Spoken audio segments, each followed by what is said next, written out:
Assalamualaikum warahmatullahi wabarakatuh.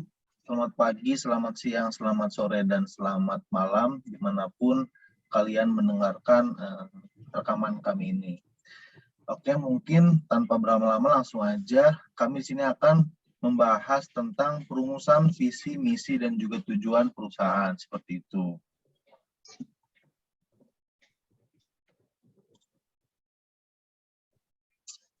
Nah, di sini kita bertiga, ada saya sendiri, Muhammad Aziz Nasrullah, dan juga ada Muhammad Gulam Abrori, dan yang terakhir adalah Muhammad Farhan. Oke, di sini kita tadi yang sudah dijelaskan, kami akan menjelaskan tentang visi, misi, dan juga tujuan dari sebuah perusahaan itu sendiri. Mungkin langsung saja ke visi. Jadi di sini visi ini merupakan nilai ataupun tujuan yang hendak dicapai oleh pemerintah dan juga menjadi kesepakatan serta acuan bersama dalam melaksanakan kegiatan. Nah, visi ini berasal dari kata vision yang menggambarkan pandangan ke depan dari suatu harapan yang mengandung nilai etika perusahaan dalam menjalankan bisnisnya. Nah, visi juga nih adalah serangkaian kata-kata, bahkan rangkaian kalimat mengungkapkan impian, cita-cita, rencana, harapan sebuah perusahaan organisasi yang ingin dicapai di masa yang akan datang nanti. Nah, kemudian banyak ahli nih telah mendefinisikan sebuah visi ini, walaupun pernyataannya pasti berbeda-beda, namun pada dasarnya memiliki arti yang sama. Nah, berikut ini adalah beberapa definisi visi yang dijabarkan oleh para banyak ahli. Yang pertama ada J.B. Whittaker, yang mana menurut J.B. Whittaker ini dalam bukunya, yaitu yang Strategic Planning and Management, visi ini merupakan sebagai gambaran masa depan yang akan dipilih dan akan diwujudkan pada suatu saat yang ditentukan. Kemudian yang kedua ada Philip Kotler, yang mana menurut Philip Kotler, visi ini adalah pernyataan tentang tujuan organisasi yang diekspresikan dalam produk dan pelayanan yang ditawarkan kelompok masyarakat yang dilayani, nilai-nilai yang diperoleh, serta aspirasi dan cita-cita masa depan. Kemudian yang ketiga ada dari Dr. A.B. Susanto, yang mana menurut beliau dalam bukunya Visi dan Misi, visi ini adalah sebuah gambaran mengenai tujuan dan cita-cita di masa depan yang harus dimiliki oleh sebuah organisasi sebelum disusun rencana sebagaimana mencapainya.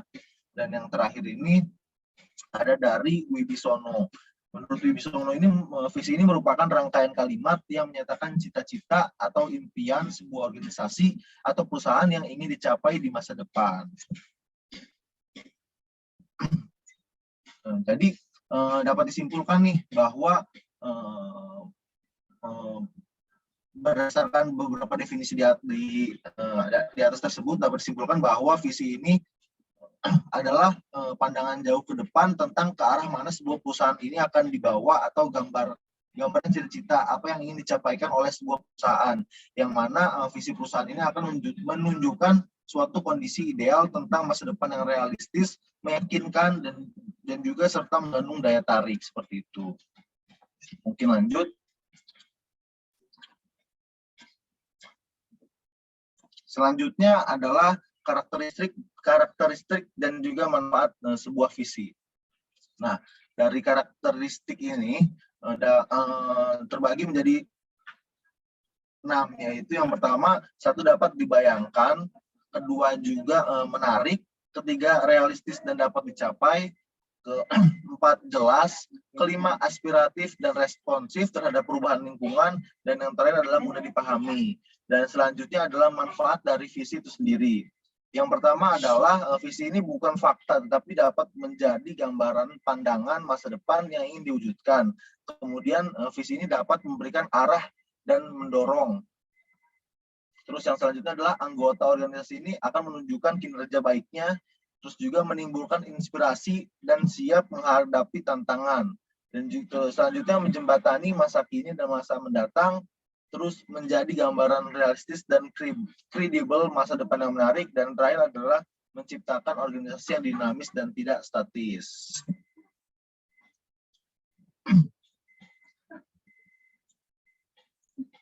Selanjutnya adalah tujuan penetapan visi perusahaan. Nah, tujuan penetapan visi perusahaan ini yang pertama adalah mencerminkan sesuatu yang akan dicapai oleh perusahaan itu sendiri. Yang kedua adalah memiliki orientasi pada masa depan sebuah perusahaan. Ketiga, menimbulkan komitmen tinggi nih dari seluruh jajaran dan lingkungan perusahaan. Yang keempat adalah menentukan arah dan fokus strategi perusahaan yang jelas. Dan yang terakhir adalah menjamin kesinambungan kepemimpinan organisasi perusahaan. Seperti itu. Mungkin selanjutnya akan disampaikan oleh teman saya. Oke, untuk selanjutnya ada pengertian misi menurut beberapa ahli. Nah, menurut Peter Drucker sendiri, misi merupakan alasan mendasari eksistensi suatu organisasi.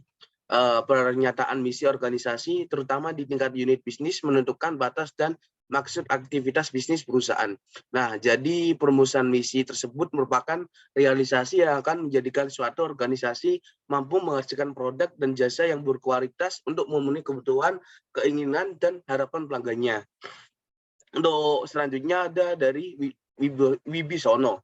Misi merupakan rangkaian kalimat yang menyatakan tujuan atau alasan eksistensi organisasi yang memuat apa yang disediakan oleh perusahaan kepada masyarakat, baik berupa produk ataupun jasa. Next.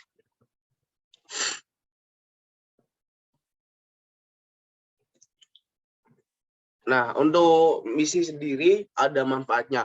Manfaat misi antara lain, yang pertama memastikan tujuan dasar organisasi. Yang kedua, memberikan basis atau standar untuk organisasi. Yang ketiga, menciptakan kondisi atau iklim organisasi yang umum. Yang keempat, menjadi titik utama bagi individu dalam mengidentifikasi tujuan dan arah organisasi. Yang kelima, ada memfasilitasi penerjemahan tujuan menjadi struktur kerja yang melibatkan penugasan hingga elemen tanggung jawab dalam organisasi. Yang terakhir, ada memberikan tujuan dasar organisasi dan kemungkinan untuk menerjemahkan tujuan dasar ini menjadi tujuan dalam bentuk sedemikian rupa hingga parameter waktu, biaya, dan kinerja dapat dievaluasi dan dikontrol.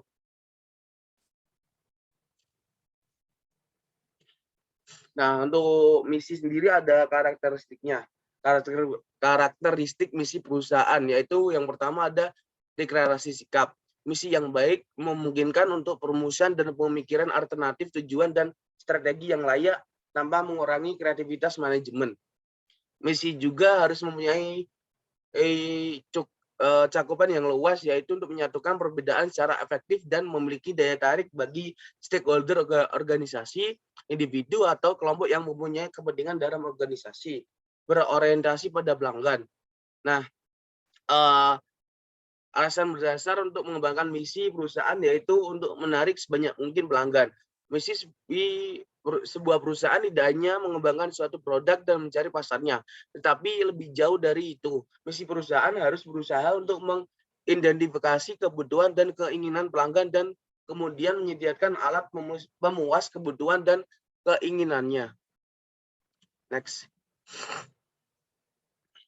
Yang terakhir ada deklarasi kebijakan sosial. Dalam kebijakan sosial yaitu untuk mempengaruhi pengembangan misi suatu perusahaan. Kebijakan sosial secara langsung mempengaruhi pelanggan, produk, pasar, teknologi, profitabilitas, dan citra perusahaan. Kebijakan sosial mau tidak mau harus ikut diintegrasikan dengan strategi pengembangan perusahaan yang dapat dilihat dari misi perusahaan. Untuk selanjutnya dijelaskan oleh teman saya. Baik. Atas kesempatannya, selanjutnya saya akan menyampaikan tentang tujuan perusahaan. Tujuan perusahaan pada umumnya ialah untuk memuaskan kebutuhan dari konsumen dengan nilai-nilai tertentu. Tujuan perusahaan sendiri dapat digolongkan sebagai berikut. Yang pertama itu ada tujuan primer, tujuan pelayanan primer. Nah, tujuan primer adalah pembuatan barang atau jasa yang dijual untuk memenuhi kebutuhan konsumen. Nah, tujuan organisatoris adalah nilai-nilai yang harus disumbangkan oleh masing-masing atau kelompok individu yang berada pada bagian yang bersangkutan. Kemudian ada tujuan pelayanan kolateral. Tujuan kolateral pribadi adalah nilai-nilai yang ingin dicapai oleh individu atau kelompok individu dalam perusahaan. Tujuan kolateral sosial sendiri ialah nilai-nilai ekonomi yang lebih luas atau umum yang diperlukan bagi kesejahteraan masyarakat dan yang dapat secara langsung dihasilkan dari kegiatan perusahaan. Tujuan kolateral sosial sendiri bersifat lebih luas untuk kepentingan masyarakat, misalnya membayar pajak. Kemudian yang ketiga adalah tujuan pelayanan sekunder. Tujuan pelayanan sekunder merupakan nilai-nilai yang diperlukan oleh perusahaan untuk mencapai tujuan primer. Namun secara umum tujuan perusahaan sendiri dapat berupa mencapai keuntungan maksimal, mempertahankan kehidupan kelangsungan hidup, mengejar pertumbuhan, dan menampung tenaga kerja. Next slide.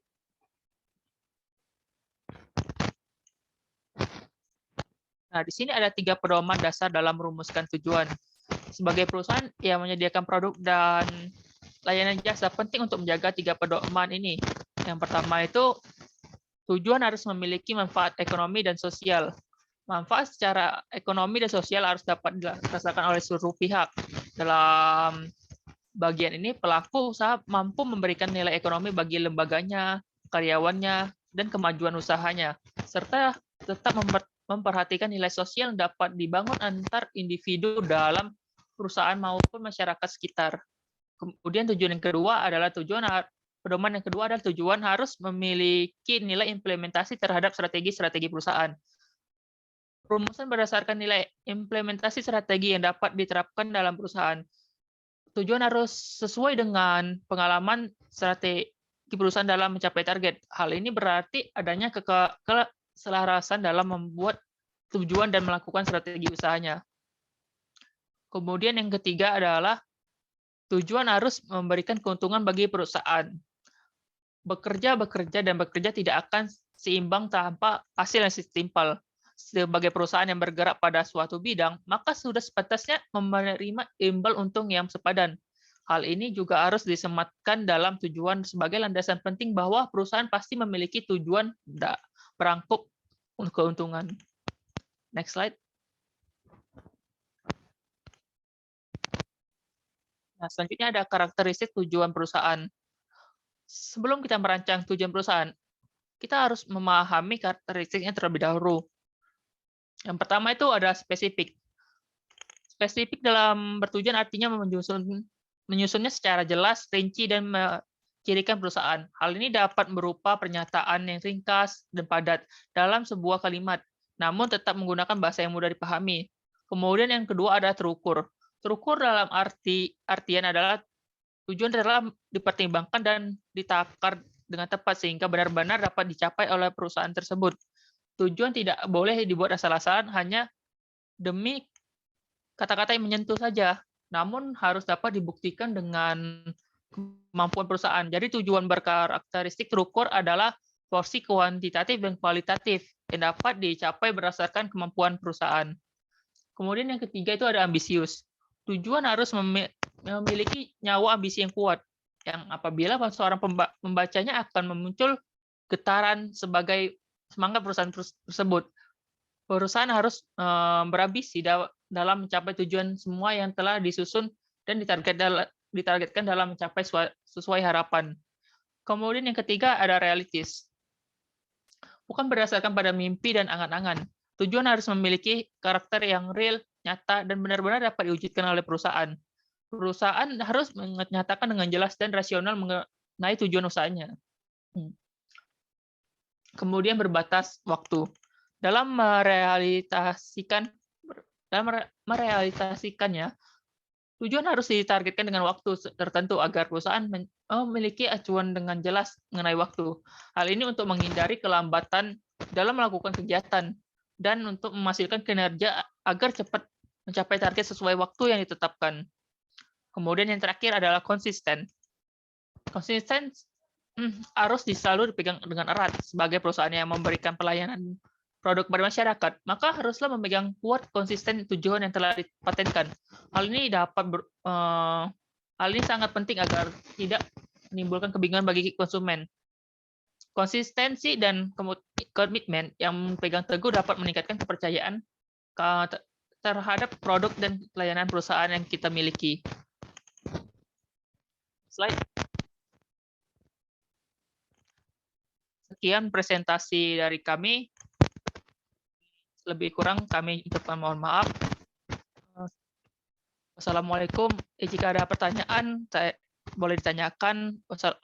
Wassalamualaikum warahmatullahi wabarakatuh. Terima kasih.